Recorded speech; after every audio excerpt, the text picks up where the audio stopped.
ನ್ಯಾಯಾಂಗ ಬಂಧನದಲ್ಲಿರುವ ವಕೀಲ ದೇವರಾಜೇಗೌಡ ಬಂಧನಕ್ಕೂ ಮುನ್ನ ಎಲ್ಲಿಗೆ ಹೋಗ್ತಾ ಇದ್ರು ದೇವರಾಜೇಗೌಡ ಅನ್ನುವಂತಹ ಪ್ರಶ್ನೆ ಸದ್ಯಕ್ಕೆ ಮೂಡ್ತಾ ಇದೆ. ಏನ್ ಪ್ಲಾನ್ ಮಾಡ್ಕೊಂಡಿದ್ರು ಹಾಗಾದ್ರೆ? ನ್ಯೂಸ್ ಫಸ್ಟ್ಗೆ ದೇವರಾಜೇಗೌಡ ಪ್ಲಾನ್ನ ಮಾಹಿತಿ ಲಭ್ಯವಾಗಿದೆ. ದೇವರಾಜೇಗೌಡ ಆ 3 ಆಡಿಯೋ ಕ್ಲಿಪ್ಗಳನ್ನ ರಿಲೀಸ್ ಮಾಡಿ ತದನಂತರ ತಮ್ಮ ಫೋನ್ ಅನ್ನ ಸ್ವಿಚ್ ಆಫ್ ಮಾಡ್ತಾರೆ.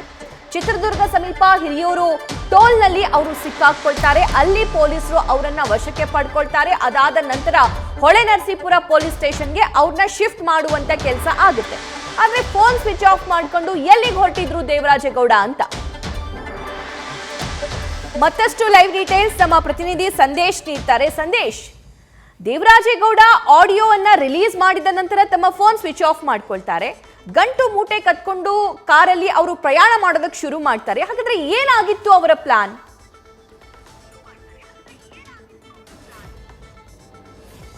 ಸಭಾ ಪ್ರಮುಖವಾಗಿರುವಂತದ್ದು ದೇವರಾಜೇಗೌಡ ಅಪ್ಸ್ಕ್ಯಾಂಡ್ ಆಗುವಂತ ಸಂದರ್ಭದಲ್ಲಿ ಈಗಾಗಲೇ ಪೊಲೀಸರು ಟ್ರ್ಯಾಪ್ ಅನ್ನ ಮಾಡ್ತಾರೆ.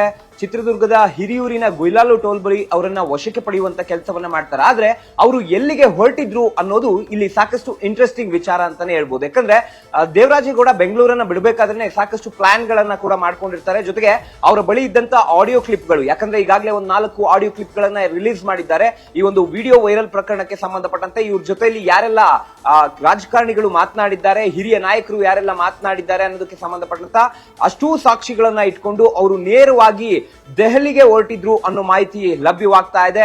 ನ್ಯಾಷನಲ್ ಲೆವೆಲ್ ಅಲ್ಲಿ ಸುದ್ದಿಗೋಷ್ಠಿಯನ್ನ ಮಾಡಿದ್ರೆ ಇದು ಸರಿಯಾಗಿ ರೀಚ್ ಆಗುತ್ತೆ ಅನ್ನೋ ಕಾರಣಕ್ಕಾಗಿ ದೊಡ್ಡದೊಂದು ಪ್ಲಾನ್ ಅನ್ನ ಮಾಡ್ಕೊಂಡು ಬೆಂಗಳೂರನ್ನ ದೇವರಾಜೇಗೌಡ ಬಿಟ್ಟಿರ್ತಾರೆ. ಜೊತೆಗೆ ಗಾಡಿಯಲ್ಲಿ ಈಗಾಗಲೇ ಕಂಪ್ಲೀಟ್ ಲಗೇಜ್ ಅನ್ನ 2 ಟ್ರಾಲಿ ಬ್ಯಾಗ್ ಹಾಗೆ ಒಂದು ಬ್ಯಾಗ್ ನ ಜೊತೆಗೆ ಲ್ಯಾಪ್ಟಾಪ್ ಅನ್ನ ಕೂಡ ಇಟ್ಕೊಂಡಿರ್ತಾರೆ, ಮೊಬೈಲ್ ಅನ್ನ ಕೂಡ ಇಟ್ಕೊಂಡಿರ್ತಾರೆ. ಜೊತೆಗೆ ಸಾಕಷ್ಟು ಡಾಕ್ಯುಮೆಂಟ್ ಗಳನ್ನ, ಅದು ಡಿಜಿಟಲ್ ಡಾಕ್ಯುಮೆಂಟ್ ಆಗಿರ್ಬೋದು ಅಥವಾ ಪೇಪರ್ ಡಾಕ್ಯುಮೆಂಟ್ ಆಗಿರ್ಬೋದು, ಈ ರೀತಿಯ ಡಾಕ್ಯುಮೆಂಟ್ ಗಳನ್ನ ಇಟ್ಕೊಂಡು ಹಿರಿಯೂರು ಮಾರ್ಗವಾಗಿ ಪುಣೆಗೆ ತಲುಪಿ ಪುಣೆಯಿಂದ ದೆಹಲಿಗೆ ಹೋಗೋದಕ್ಕೆ ಎಲ್ಲಾ ರೀತಿಯ ಪ್ಲಾನ್ ಗಳನ್ನ ಮಾಡ್ಕೊಂಡಿರ್ತಾರೆ. ಅದು ಕೂಡ ರಸ್ತೆ ಮಾರ್ಗದ ಮುಖಾಂತರವಾಗಿ. ಯಾಕಂದ್ರೆ ದೇವರಾಜೇಗೌಡರಿಗೆ ಹೊಳೆನರಸೀಪುರದ ಪ್ರಕರಣದಲ್ಲಿ ನನ್ನನ್ನ ಲಾಕ್ ಮಾಡ್ತಾರೆ ಅನ್ನೋ ಒಂದು ಸಣ್ಣ ಸುಳಿವು ಸಿಕ್ಕಿರುತ್ತೆ. ಆ ಕಾರಣಕ್ಕಾಗಿ ಅಲ್ಲಿಂದ ನೇರವಾಗಿ ಅವರು ಹಿರಿಯೂರು ಮಾರ್ಗವಾಗಿ ಪುಣೆಯಿಂದ ದೆಹಲಿಗೆ ಹೋಗಿ ಅಲ್ಲಿ ದೊಡ್ಡ ಮಟ್ಟದ ಸುದ್ದಿಗೋಷ್ಠಿಯನ್ನ ನಡೆಸೋದಕ್ಕೆ ಈಗ ಪ್ಲಾನ್ ಅನ್ನ ಮಾಡ್ಕೊಂಡಿರ್ತಾರೆ. ಅದರಲ್ಲೂ ಕೂಡ ಬಿಜೆಪಿಯ ಹಿರಿಯ ನಾಯಕರನ್ನ, ಅಂದ್ರೆ ಬಿಜೆಪಿಯ ವರಿಷ್ಠರನ್ನ ಭೇಟಿಯಾಗಿ ಅವರಿಗೆ ತಮ್ಮ ಬಳಿ ಇದ್ದಂತ ಅಷ್ಟೂ ಡಾಕ್ಯುಮೆಂಟ್ ಗಳನ್ನ ಅಥವಾ ಆಡಿಯೋ ಕ್ಲಿಪ್ ಗಳನ್ನ ಕೊಟ್ಟು